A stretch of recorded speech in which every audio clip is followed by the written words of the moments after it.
Hello dear students,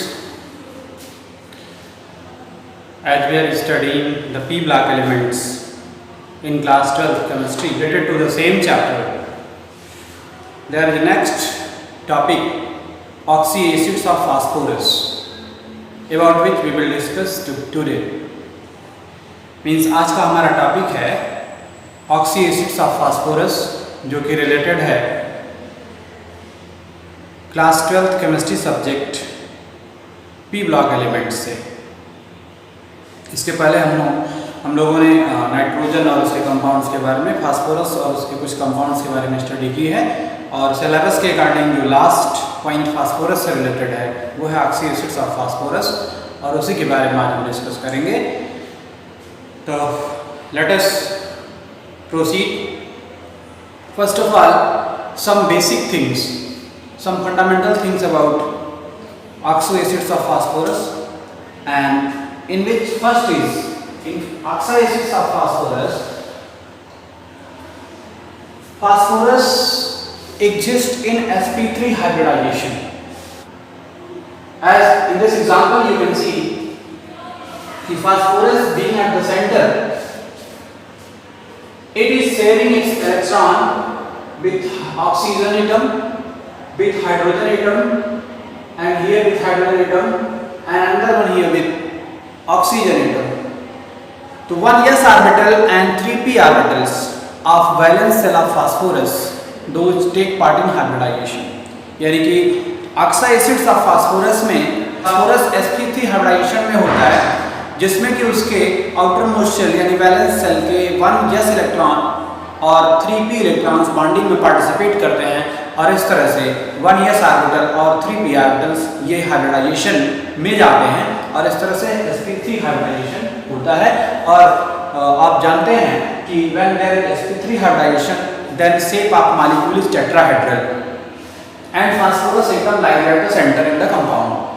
तो ये है फर्स्ट पॉइंट कि ऑक्साइसिड्स में फास्फोरस sp3 हाइब्रिडाइजेशन में होता है और फास्फोरस सेंटर में होता है और इसका शेप क्या होता है, टेट्राहेड्रल होता है। नेक्स्ट पॉइंट है कि there are two types of linkage for hydrogen in oxyacids of phosphorus. One, that hydrogen atoms are directly linked to phosphorus atom, and another case the hydrogen atoms are linked to oxygen atom, as here in the case of H3PO2. This hydrogen is direct in bonding with phosphorus, this hydrogen is also in bonding with phosphorus, but here this hydrogen is not in direct bonding with phosphorus, this is in bonding with oxygen.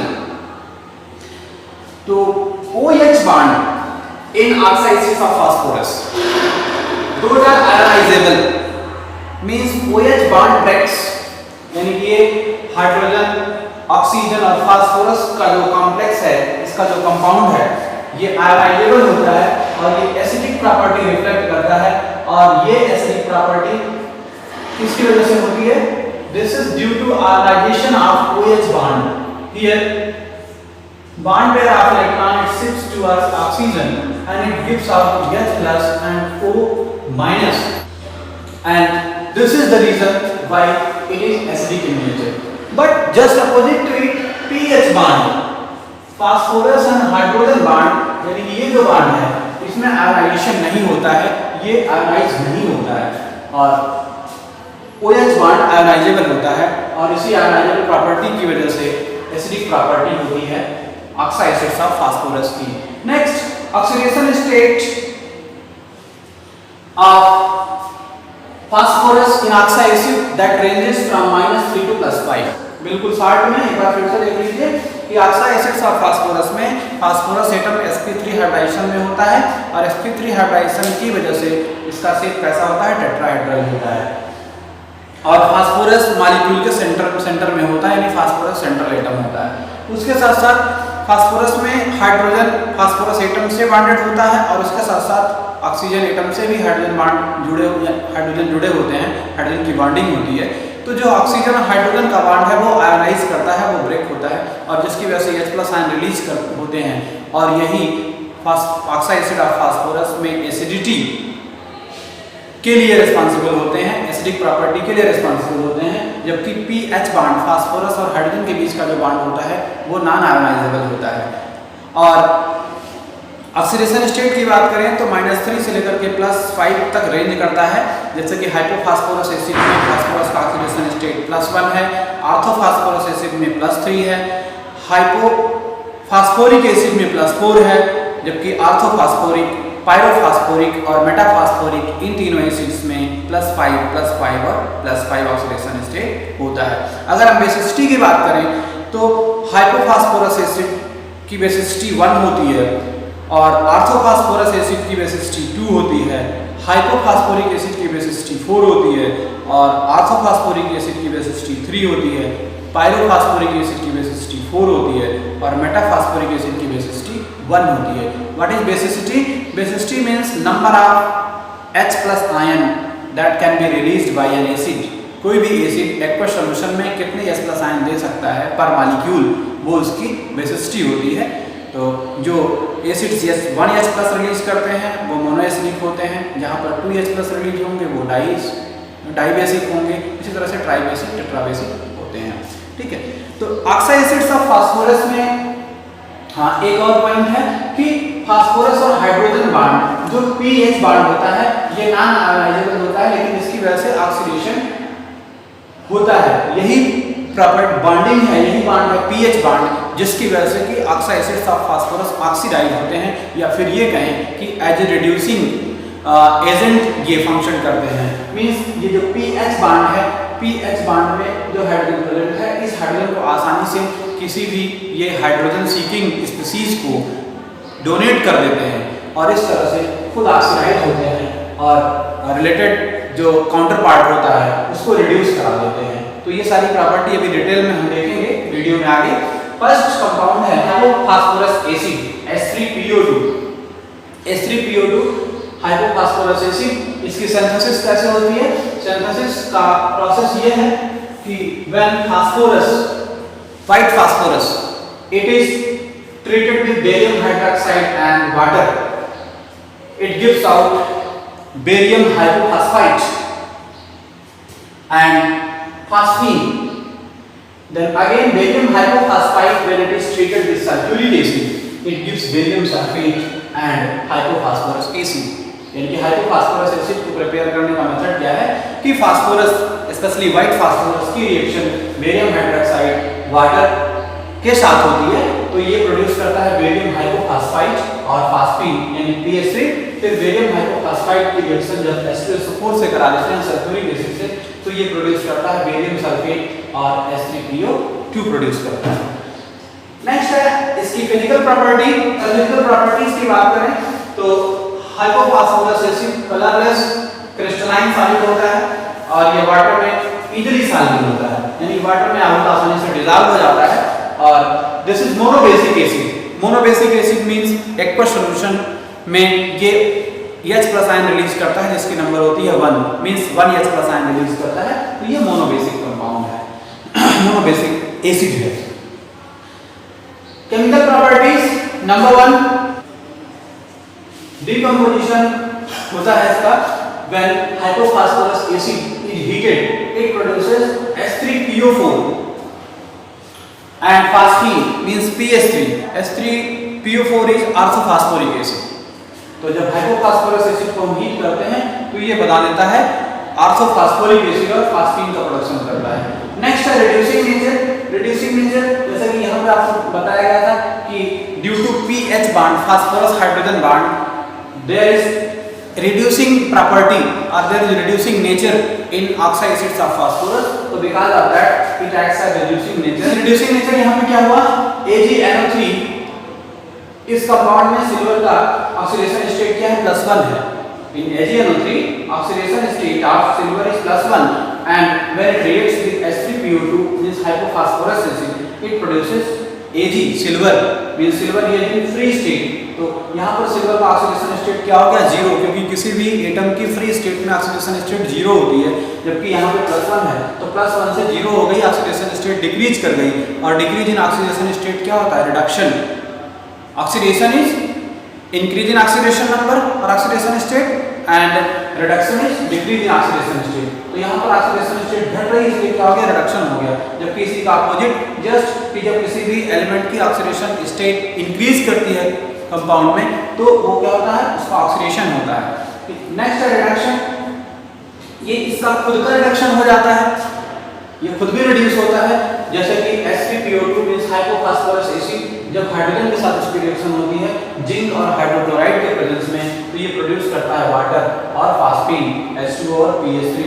इसकी oxidation state क्या हो गई, decrease कर गई, खुद की oxidation state decrease कर गई और इसलिए इसका यहाँ पे रिडक्शन हो गया। ऑक्सीडेशन स्टेट डिक्रीज कर गई मींस कैसे पता चलेगा, यहाँ पे देखिए कि O2, तो O2 मींस हो गया 2 माइनस into 2 मींस -2 into 2 हुआ ये, तो -2 into 2 कितना हुआ ये, -4 हो गया और यहाँ पर +3 हो गया, तो इसका कितना होगा, +1 होगा, ठीक है।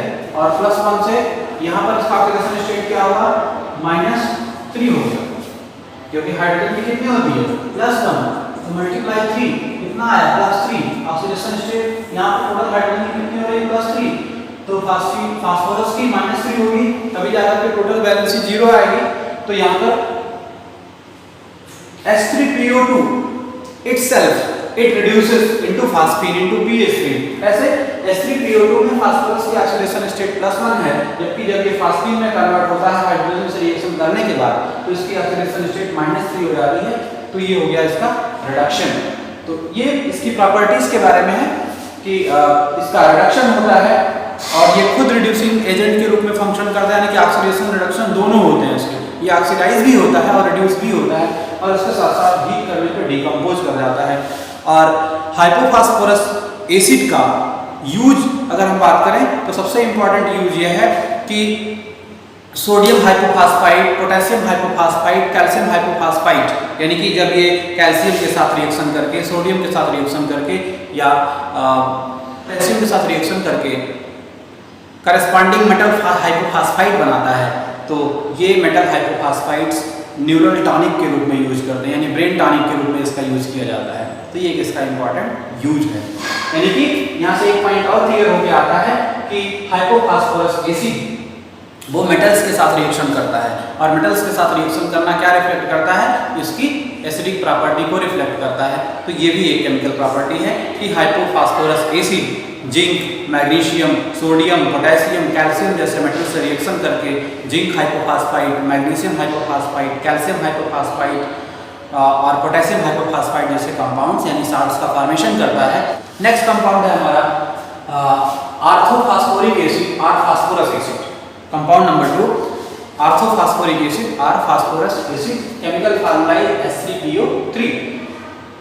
प्रिपरेशन कैसे करते हैं इसका, प्रिपरेशन होता है P4O6 means phosphorus trioxide. Phosphorus trioxide की रिएक्शन जब वाटर से होती है तो ये बनाता है H3PO3, यानी कि P4O6 को सीधे वाटर में डिसॉल्व करने पे ये H3PO3 में कन्वर्ट हो जाता है, ऑर्थोफॉस्फोरिक एसिड प्रोड्यूस कर लेता है। नेक्स्ट मेथड है प्रिपरेशन की कि फास्फोरस ट्राइक्लोराइड PCl3 की रिएक्शन जब वाटर से होती है यानी हाइड्रोलिसिस होती है यहाँ पर, और हाइड्रोलिसिस के रिजल्टिंग H3PO3 और 3HCl का प्रोडक्शन होता है। तो ये 2 कॉमन मेथड्स हैं प्रिपरेशन ऑफ फास्फोरस एसिड और ऑर्थोफॉस्फोरिक एसिड के। नंबर 1 कि P4O6 फास्फोरस ट्राइऑक्साइड को जब हम वाटर में डिसॉल्व करते हैं तो ये ऑर्थोफॉस्फोरिक एसिड में कन्वर्ट हो जाता है, और दूसरा फास्फोरस ट्राइक्लोराइड की जब हाइड्रोलिसिस कराते हैं तो इसके हाइड्रोलिसिस के रिजल्टिंग ये H3PO3 और 3HCl प्रोड्यूस करता है। बात करें अगर स्ट्रक्चर की, तो structure of orthophosphoric acid is in this way कि phosphorus is at centre, phosphorus central atom है और यहाँ पर भी sp3 हाइब्रिडाइजेशन है। देखिए अगर इसको S मान ले तो S P1 P2 P3, तो 1s और 3p ऑर्बिटल्स यहाँ पर भी बाइंडिंग में पार्टिसिपेट कर रहे हैं। और फंडामेंटल स्ट्रक्चर ये होता है कि सेंट्रल फास्फोरस एटम वो 1 हाइड्रोजन एटम से जुड़ा होता है और 2 ऑक्सीजन एटम से उसके साथ सिंगल बॉन्डिंग होती है और 1 ऑक्सीजन के साथ इसकी डबल बॉन्ड होती है। तो central phosphorus atom 1 oxygen atom से डबल बॉन्डिंग में है, हाइड्रोजन एटम से सिंगल बॉन्डिंग में है, बाकी रेस्ट ऑफ 2 ऑक्सीजन एटम से ये सिंगल बॉन्ड बनाता है और ये बोथ ऑक्सीजन एटम हाइड्रोजन के साथ सिंगल बॉन्ड बनाते हैं। अब देखिए ये डाइबेसिक होगा। इस स्ट्रक्चर से ही क्लियर है कि फास्फोरस एसिड या ऑर्थोफॉस्फोरिक एसिड ये डाइबेसिक एसिड होगा। कैसे होगा? देखिए यहाँ पर 2 OH बॉन्ड है, एक OH बॉन्ड आपको यहाँ पे देखने को मिल रहा है and second OH bond is here. तो there are 2 OH bonds, so it will release H plus ion, one from this OH bond and another H plus ion from this OH bond. So it will release total 2 H plus ion and so it is dibasic. और यही इसकी properties में भी है कि orthophosphoric acid और phosphorous acid it is colourless, crystalline solid, freely soluble in water and it is dibasic acid. यानी कि अगर हम प्रॉपर्टीज की बात करें तो फास्फोरस एसिड या ऑर्थोफॉस्फोरस एसिड ये कलरलेस क्रिस्टलाइन सॉलिड होता है और वाटर में बहुत आसानी से डिसॉल्व हो जाता है और ये डाइबेसिक होता है। डाइबेसिक को हम थोड़ा सा इस तरह से भी देख सकते हैं कि H3PO3 in aqueous solution it releases H plus ion and produces H2PO3 minus, यानी पहले H3PO3 किसमें ब्रेक होगा? H plus and H2PO3 minus और फिर ये H2PO3 minus एक H plus ion और रिलीज करेगा और ये बना लेगा HPO3 2 minus और H plus। तो इस तरह से एक H plus ion यहाँ पर रिलीज हुआ और एक H plus ion यहाँ पर रिलीज हुआ और ये है dibasic character of phosphoric acid या phosphorous acid. Next decomposition. H3PO3 decomposes on heating. When it is heated up to 200 degrees Celsius, then it gives out H3PO4 and PH3। और next है reducing nature। तो phosphorus acid it reduces metallic ions into free metals atoms, यानी metallic ions को जैसे कि Ag+ को Ag में convert करता है, Hg++ को Hg+ में और फाइनली Hg में कन्वर्ट कर सकता है। Au3+ यानी ऑरिक आयन, गोल्ड आयन जो है ऑरिक आयन को ये गोल्ड में फ्री गोल्ड एटम में कन्वर्ट कर देता है। उसी तरह से Cu++ को ये Cu में कन्वर्ट कर देता है। तो this acts as reducing agent, ये मेटालिक आयंस का रिडक्शन कराता है। जैसे कि CuSO4 when reacts with H3PO4 in presence of water, then product formed is H2SO4, H3PO4 and Cu। तो देखिए H3PO4 के प्रेजेंस में जब इसकी रिएक्शन वाटर से हुई तो सल्फ्यूरिक एसिड और कॉपर बन गया और ये कॉपर क्या हो गया? यहाँ पर ऑक्सीडेशन स्टेट कॉपर की कितनी है? +2 है और यहाँ पर ऑक्सीडेशन स्टेट कॉपर की कितनी हो गई? 0। तो ऑक्सीडेशन स्टेट +2 से डिक्रीज होकर के 0 हो गई और जब भी ऑक्सीडेशन स्टेट डिक्रीज करेगी तो ये क्या होगा? ये होगा आपका रिडक्शन। तो यहाँ पर रिडक्शन हो रहा है। Third oxo acid of phosphorus, orthophosphoric acid H3PO4 and H3PO4 is synthesized by dissolving phosphorus pentoxide in water। Means जब P4O10 फास्फोरस पेंटॉक्साइड को वाटर में डिसॉल्व करते हैं तो ये प्रोड्यूस करता है ऑर्थोफॉस्फोरिक एसिड H3PO4। और second method of preparation of orthophosphoric acid is hydrolysis of phosphorus pentachloride, means PCl5 phosphorus pentachloride को जब हम हाइड्रोलाइज करते हैं इसकी रिएक्शन वाटर से होती है और हाइड्रोलिसिस होती है तो ये प्रोड्यूस करता है H3PO4 + 5HCl। तो ये दो कॉमन मेथड्स हैं ऑर्थोफॉस्फोरिक एसिड के सिंथेसिस की। क्या मतलब प्रॉपर्टीज की बात करें तो orthophosphoric acid colourless crystalline solid, melting point 42.3 degree Celsius and it is water soluble. ये है फिजिकल प्रॉपर्टी, मींस ये कलरलेस होता है, क्रिस्टलाइन सॉलिड होता है, मेल्टिंग पॉइंट 42.3 डिग्री सेल्सियस है और ये वाटर में बहुत आसानी से डिसॉल्व हो जाता है। और अगर ऑर्थोफॉस्फोरिक एसिड को H3PO4 को अगर हम हीट करते हैं 250 डिग्री सेल्सियस पे तो देयर इज डिहाइड्रेशन प्रोसेस। यहाँ पे क्या होता है? डिहाइड्रेशन होता है, यानी वाटर मॉलिक्यूल एलिमिनेट होता है। तो 2H3PO4 on 250 degree Celsius heating it gives H4P2O7, water molecule यहाँ पे एलिमिनेट हो रहा है। ठीक उसी तरह से जब H4P2O7 को फिर से हम हीट करते हैं तो फिर से डिहाइड्रेशन होगा 500 डिग्री सेल्सियस पे और ये बना लेगा HPO3। मींस H3PO4 को हीट करने पे हमको मिलता है क्या? पायरोफॉस्फोरिक एसिड और पायरोफॉस्फोरिक एसिड को फिर से हम हीट करेंगे तो ये बना लेगा HPO3 मींस मेटाफॉस्फोरिक एसिड बनाएगा। तो इस H3PO4 से हम 2 ऑक्सा एसिड ऑफ फास्फोरस बना सकते हैं। एक तो बना सकते हैं हम पायरोफॉस्फोरिक एसिड H4P2O7 और दूसरा बना सकते हैं हम मेटाफॉस्फोरिक एसिड HPO3। नेक्स्ट है इसका एसिडिक प्रॉपर्टी, जैसे कि ये बेसिस के साथ रिएक्ट करता है, सोडियम हाइड्रोक्साइड के साथ जब H3PO4 की रिएक्शन होती है तो ये प्रोड्यूस करता है सोडियम हाइपोफॉस्फाइट और वाटर मॉलिक्यूल। और रिपीटेड रिएक्शन होगी तो repeated reaction means when again treated with NaOH this produces Na2HPO4, फिर से रिएक्शन होगी Na2HPO4 की रिएक्शन होगी NaOH से तो बनाएगा Na3PO4 बना लेगा। फिर इस तरह से 1 by 1 हाइड्रोजन एटम्स के एलिमिनेट हो जाते हैं। मींस बेस के साथ जब रिएक्शन हो रही है H3PO4 की तो न्यूट्रलाइजेशन होता है और न्यूट्रलाइजेशन प्रोसेस में क्या होगा 1 by 1 करके 3 हाइड्रोजन एटम्स इसके निकल जाते हैं H3PO4 के और फाइनली क्या बनता है Na3PO4 ये बन जाएगा। ठीक, हम अगर स्ट्रक्चर की बात करें तो यहाँ पर भी स्थिति हाइड्रेशन है।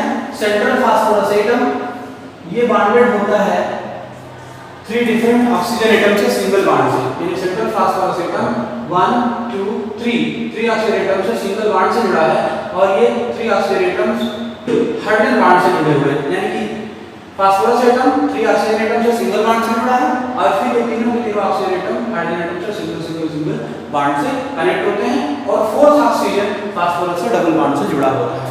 तो यहाँ पर भी क्या है sp3 हाइड्राइजेशन है और टेट्राहेड्रल स्ट्रक्चर है। यूजेस की बात अगर हम करें तो यूजेस में क्या है कि फास्फेट फर्टिलाइजर बनाने में, जैसे कि Na3PO4 बन गया, मेटालिक फास्फेट बन रहा है तो फास्फेट फर्टिलाइजर बनाने में इसका यूज होता है। H2O2 के ऑक्सीडेशन को रोकने के लिए, हाइड्रोजन पेरोक्साइड के ऑक्सीडेशन को रोकने के लिए वहां पर H3PO4 यानी ऑक्सो फास्फोरिक एसिड को नेगेटिव कैटलिस्ट के रूप में यूज करते हैं और टॉनिक्स बनाने में भी इसका यूज किया जाता है। 4th है पायरोफॉस्फोरिक एसिड H4P2O7। H4P2O7 को प्रोड्यूस करने का फर्स्ट मेथड हमने यहीं पर देखा था कि जब H3PO4 मींस ऑर्थोफॉस्फोरिक एसिड को 250 डिग्री सेल्सियस पे हम हीट करते हैं तो वाटर मॉलिक्यूल एलिमिनेट होता है और बनता है H4P2O7। इक्वेशन क्या है 2H3PO4 on heating 250 degree Celsius it gives out H4P2O7 plus H2O।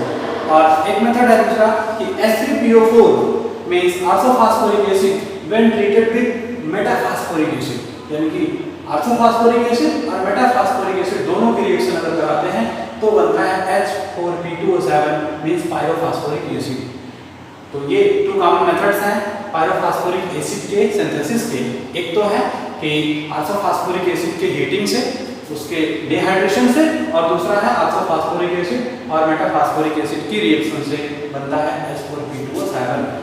और ये तब बनता है दोनों के मिक्सचर को 100 डिग्री सेल्सियस पे हीट करते हैं तब ये रिएक्शन होती है।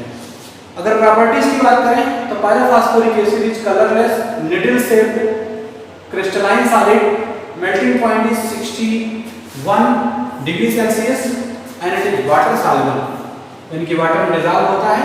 मेल्टिंग पॉइंट 61 डिग्री सेल्सियस है, colourless, needle shaped, crystalline solid है, निडल शेप्ड क्रिस्टल बनते हैं इसके। और स्ट्रक्चर की बात करें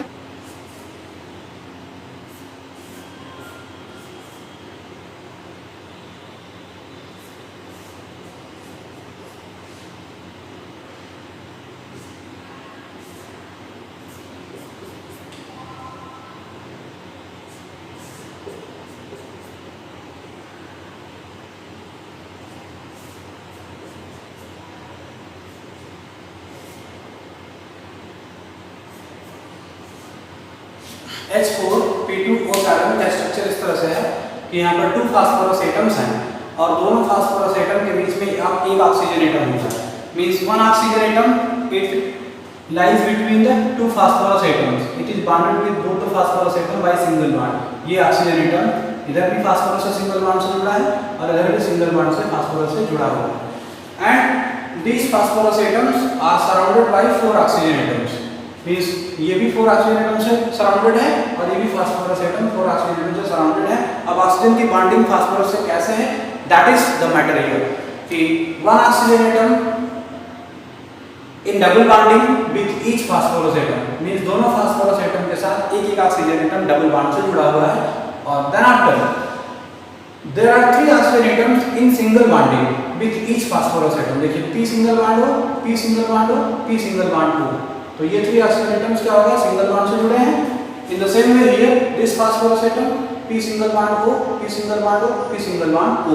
तो ये जो है हर एक फास्फोरस एटम s 4p2O7 में वो 3 ऑक्सीजन एटम से सिंगल बॉन्ड से और 1 ऑक्सीजन एटम से डबल बॉन्ड से जुड़ा होता है। और 2 oxygen atoms in each case with in hydrogen bonding, यानी यहाँ पर OH OH OH OH। तो इस फास्फोरस से जुड़ा हुआ 2 ऑक्सीजन एटम, यानी 2 ऑक्सीजन एटम क्या है, हाइड्रोजन से जुड़े हैं। और इधर भी इस फास्फोरस एटम से जुड़े 2 ऑक्सीजन एटम हाइड्रोजन से जुड़े हुए हैं। तो ये है बेसिक स्ट्रक्चर H4P2O7 का। और H4P2O7 के केमिकल प्रॉपर्टीज की बात अगर हम करें, एक ये है with reaction with water, H4P2O7 when reacts with water it produces H3PO4, यानी हाइड्रोलिसिस जब होगी तो ये H3PO4 में कन्वर्ट हो जाता है।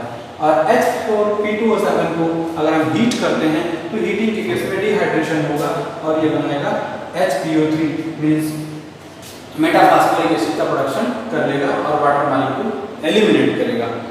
लास्ट ऑक्सा एसिड ऑफ फास्फोरस है मेटाफॉस्फोरिक एसिड। और मेटाफॉस्फोरिक एसिड की सिंथेसिस होती है जब फास्फोरस पेंटाऑक्साइड को हम हाइड्रोलाइज करते हैं। फास्फोरस पेंटाऑक्साइड की रिएक्शन वाटर से होती है तो ये बना लेगा HPO3 मींस मेटाफॉस्फोरिक एसिड। और फिजिकल प्रॉपर्टीज की ये हैं कि ये भी क्रिस्टलाइन सॉलिड है, ग्लास लाइक ट्रांसपेरेंट सॉलिड होता है, ग्लासी सॉलिड। इसको कहते हैं ग्लेशियल फास्फोरस ऑक्सा एसिड, यानी ये फास्फोरस का ऑक्सा एसिड ऐसा है जिसको ग्लेशियल एसिड कहते हैं। और स्ट्रक्चर की बात अगर हम करें तो स्ट्रक्चर में क्या है, HPO3 है means 1 hydrogen atom, 3 oxygen atom, 1 phosphorus atom है। तो सेंट्रल फास्फोरस एटम ये 3 ऑक्सीजन एटम से कंबाइंड होता है, जिसमें कि 1 ऑक्सीजन एटम के साथ इसकी डबल बॉन्डिंग होती है और रिमेनिंग 2 ऑक्सीजन एटम में एक के साथ सिंगल बॉन्ड और एक के साथ कोऑर्डिनेट बॉन्ड होता है। और जिस ऑक्सीजन के साथ सिंगल बॉन्ड है वो हाइड्रोजन से बॉन्डिंग में होता है। एक बार फिर से देखिए, इसमें तीनों तरह की बॉन्डिंग है। एक तो एक ऑक्सीजन एटम फास्फोरस से सिंगल बॉन्ड से जुड़ा है और जो ऑक्सीजन फास्फोरस से सिंगल बॉन्ड से जुड़ा है वही अटैच्ड है सिंगल बॉन्डिंग में हाइड्रोजन से। और ये सेकंड ऑक्सीजन एटम अगर इसको हम कहें तो ये फास्फोरस से कोऑर्डिनेट बॉन्डिंग में है मींस फास्फोरस ये एक इलेक्ट्रॉन पेयर इस ऑक्सीजन के लिए शेयर करता है, यूनिलैटरल शेयरिंग होती है, वन साइडेड शेयरिंग होती है। और थर्ड ऑक्सीजन एटम फास्फोरस से डबल बॉन्ड में होता है। तो ये है HPO3 की स्ट्रक्चर, जिसमें कि एक ऑक्सीजन एटम कोऑर्डिनेट बॉन्ड, एक oxygen atom covalent double bond और एक oxygen atom covalent single bond. और covalent single bond oxygen atom hydrogen से सिंगल बॉन्ड से जुड़ा होता है। और केमिकल प्रॉपर्टीज में HPO3 को वाटर के साथ अगर हम बॉइल करते हैं तो ये बना लेता है H3PO4। तो ये है ऑक्सा एसिड्स ऑफ फास्फोरस जो कि हमारे सिलेबस के अकॉर्डिंग था। और इन सभी ऑक्सा एसिड ऑफ फास्फोरस का एक कॉमन यूज है जो कि है फॉस्फेटिक फर्टिलाइजर की सिंथेसिस में। तो आज के वीडियो में हम सिर्फ इतना ही देखेंगे। आने वाले वीडियो में हम स्टडी करेंगे ऑक्सीजन और उसके कंपाउंड्स के बारे में। Thank you, best of luck.